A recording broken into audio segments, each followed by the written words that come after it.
Chapter 9 Saint Among Us.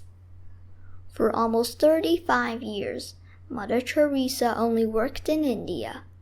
But in 1965, Pope Paul VI gave her permission to open missionaries of charity houses around the world. A local bishop in Venezuela invited her to visit, and so she did. Soon after, the Missionaries of Charity House in Cocorote, Venezuela opened.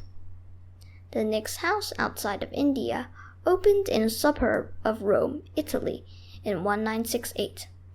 Then came houses in Australia, Africa, England, and elsewhere.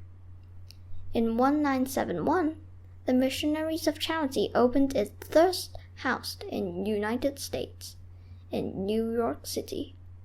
In every city, the nuns left the Missionaries of Charity house each morning to go into the streets and help the poor. In 1982, Mother Teresa led a group into Beirut, Lebanon. This country in the Middle East was in the midst of war.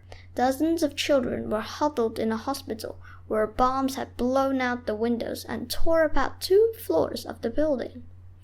Mother Teresa, then 72 years old, helped pick the children herself and carry them to a waiting Red Cross car. Why did she go into such a dangerous war zone?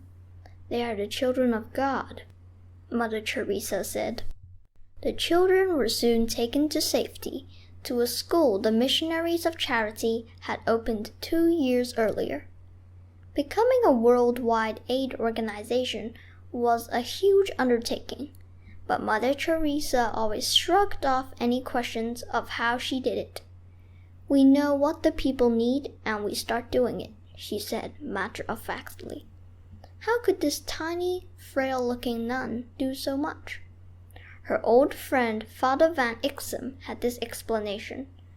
Mother Teresa, he once said, was an ordinary Loreto nun, a very ordinary person, but with great love for her Lord.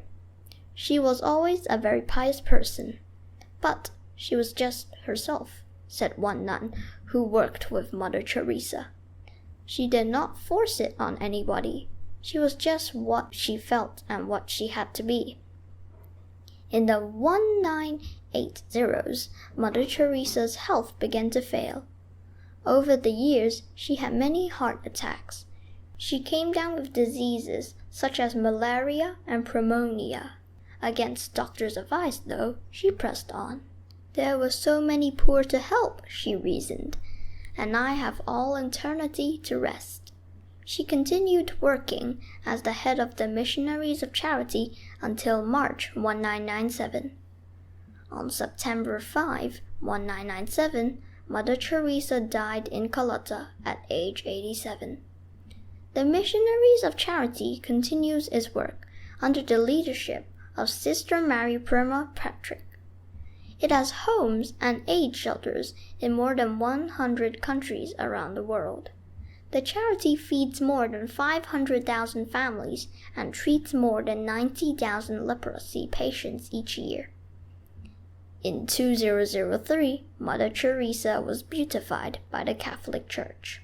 That's a major step on the road to becoming a saint. Pope John Paul II officially declared her Blessed Mother Teresa for a miracle involving the healing of an Indian woman with cancer. She has not yet been credited with a second miracle that is necessary for her to become a saint. To many people, saints are impossibly good people who lived hundreds of years ago, but Mother Teresa showed that saints do live among us even today.